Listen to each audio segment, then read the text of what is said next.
Mga boses, ano nga ba itong ICC or International Criminal Court? Bakit ba ito kailangan? Ang ICC po ay isang international organization na nabuo sa pamamagitan ng pagpasa ng Rome Statute.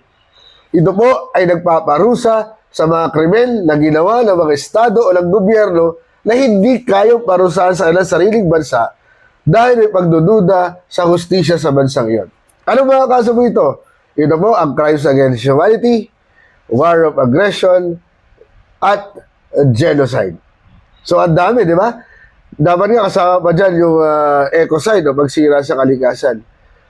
Bakit ang Pilipinas ay kailangang sumama itong si Duterte at iba pa sa ICC? Ba't kailangan dumaan sila doon? Di naman tayo miyembro. Mga kaboses, maniniwala ba kayo na sa lakas ng kapit ng mga Duterte sa ating judicial system ay makakatanggap ng parehas na treatment sa ilalim ng batas itong mga namatay sa ilalim ng extrajudicial killings? Ito po ay crimes against humanity sapagkat tinanggalan ng karapatan ang mga akusado sa ilalim ng batas.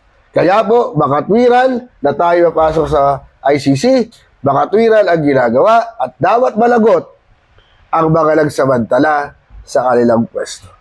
Ano sa palagay niyo mga kaboses? Meron ba kayo lagi sinagdag? Comment lang. Padayon.